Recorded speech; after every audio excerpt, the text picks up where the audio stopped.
Ang mga aralin sa video na ito ay una, ano ang kartilya ng katipunan?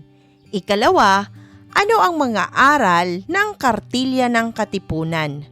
Ikatlo, karagdagang kaalaman ukol sa akda.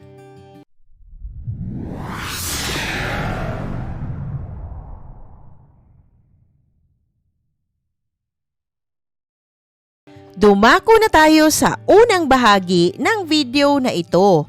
Ano nga ba ang kartilya ng katipunan? Ang kartilya ng katipunan, ang popular na tawag sa akda ni Emilio Jacinto na naglatag ng mga batas at prinsipyo ng katipunan at nagsilbing gabay para sa mga kasapi nito. Ang orihinal na pamagat ng kartilya ng katipunan ay mga aral ng katipunan ng mga anak ng bayan at hinahangaan noon at ngayon dahil sa matalinghaga ngunit eksaktong formulasyon ng mga tuntunin sa buhay na dapat sundin ng isang katipunero.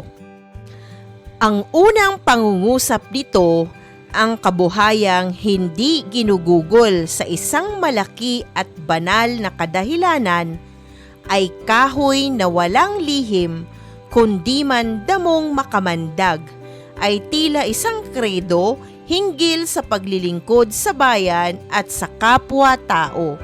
Mapapansin sa kartilya ng katipunan ang tuntuning moral at etiko na nais pairalin sa katipunan bilang tunay na kapatirang Filipino. Idinidiin nito ang pag-ibig sa kapwa at pagtutulungan, ang paniniwala sa katwiran at ang pag-iingat sa dangal at puri bilang tao.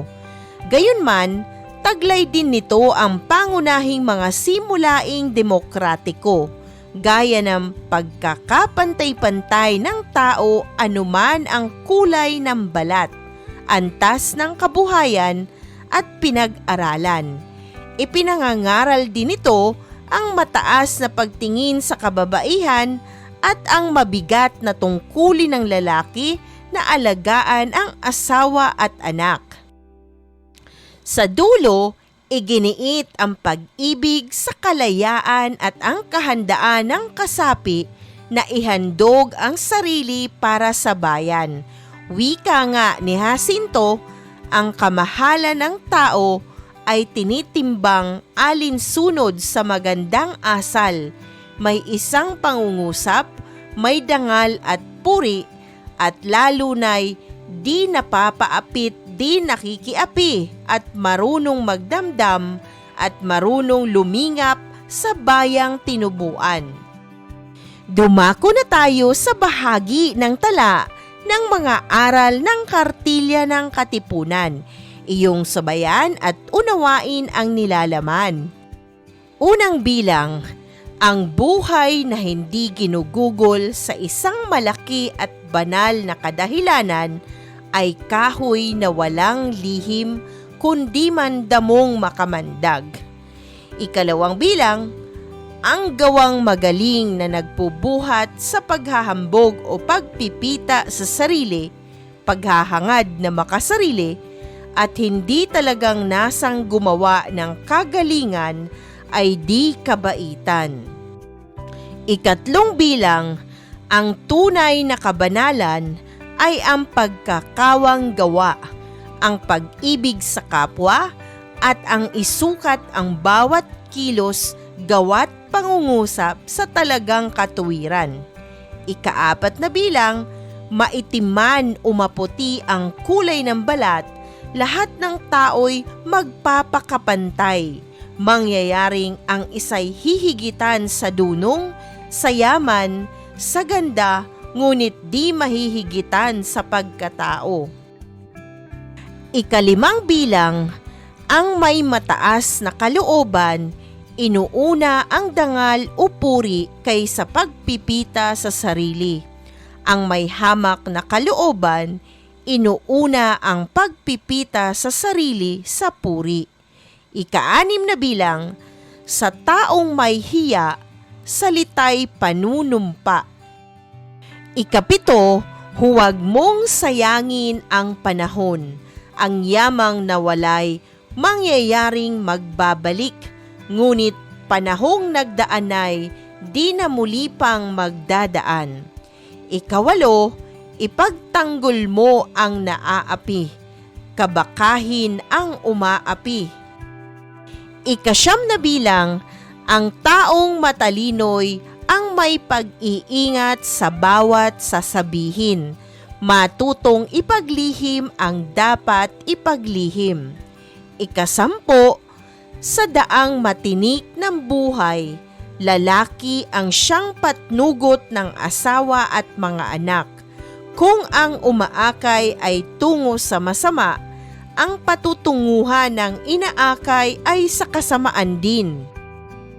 Ikalabing-isa, ang babae ay huwag mong tingnang isang bagay na libangan lamang, kundi isang katuwang at karamay ng lalaki sa mga kahirapan nitong buhay.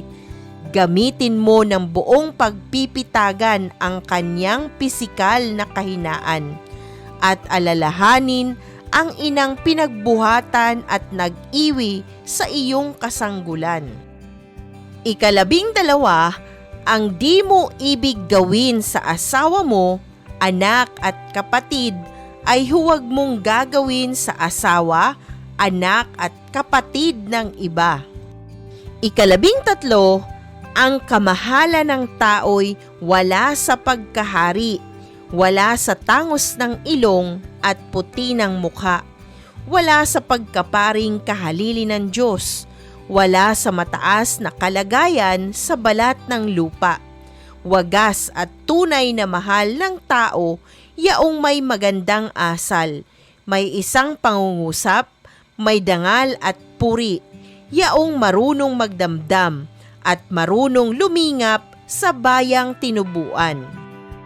Ikalabing-apat, paglaganap ng mga aral na ito at maningning na sisikat ang araw ng mahal na kalayaan dito sa kaabang-abang sangkapuluan at sa buga ng matamis niyang liwanag ang nangagkaisang magkakalahit magkakapatid ng ligayang walang katapusan, ang mga ginugol na buhay, pagod at mga tiniis na kahirapay labis nang matutumbasan. Iyong napakinggan ang 14 na aral ng Kartilya ng Katipunan ni Emilio Jacinto. Dumako tayo sa panghuling bahagi ng aralin na ito, ang karagdagang kaalaman ukol sa aralin. Layunin ng katipunan na makamit ang kalayaan mula sa mga mananakop na dayuhan ng ating bayan.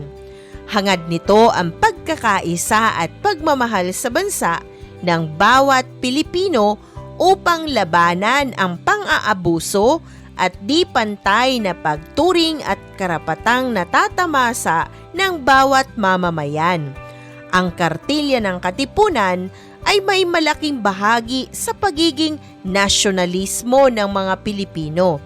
Ito ang naging batayan ng mga Pilipino sa panahon ng pananakop sa ating bansa. Itinuro nito ang katarungan, pagmamahal sa kapwa at pagkakaisa para sa bayan. Itinuro nito ang kahalagahan ng katapatan, pagkakaisa tungo sa magandang layunin para sa bayan. Naging batayan din ito ng disiplina at pakikitungo sa kapwa, maging ang halaga ng salita at kasunduan. Ito ang naging basihan upang masabing ikaw ay makatao at may prinsipyo. Ilan lamang ang mga ito sa naging papel ng Kartilya ng Katipunan sa lipunan noong panahon ng pananakop. Isang mahalagang aralin muli ang iyong napanood. Maraming salamat sa panonood sa channel na Aralin sa Filipino.